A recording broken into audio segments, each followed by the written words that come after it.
Charan! Hello, good morning everyone! Happy Thursday po sa inyong lahat. Lalong-lalo na sa mga Aeronatics, Team Charan at Charanatics. Narito po tayo ngayon sa Kita-Senju Station. Ayun, ang Kita-Senju Station. Ayan, marami na tayong beses nag-video rito. May long form at mayroong reels, pero pabalik-balik tayo dito dahil maganda po talaga yung lugar. Ayan. Ayan, yung pinaka-logo niya. Hindi ko alam kung yan ba yan. O, basta yan. Pupunta kami doon. Diyan sa loob niyan, sa loob ng mall na yan. May titingnan lang kami. Ito, pakikita ko sa inyo dito yung mga halaman dito.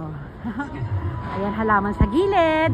Tapos may mga kalapate. Ayan, may mga kalapating naglalakbay diwa. Oh, ang daming tao, di ba? Hindi, konti lang tao ngayon dito. Isa din po ito sa tourist spot dito sa ano. Ayan, medyo konti sila ngayon. Hindi natin alam kung anong nila, bakit wala sila. O, ayan. O, maaga pa siguro. Diba? Masyado pang maaga. Ayan, kaya mga ibon lang muna ang ating makikita. Nakikita nyo sa dulo doon, yung may brown na mga fence. Yan ay smoking area dito. Ayan. Ayan, papasok na kami dito. Naku, asan na yung mag-ama ko? Hiniwanan na ako. Wait lang, hanapin natin sila. Nandun na natin sila sa, ayun, sa entrance na sila doon. Lakarin na natin. Ayan ako, sale pala ngayon. Ayan. Hanggang dito na lamang po. Papaalam na ako. Bye-bye!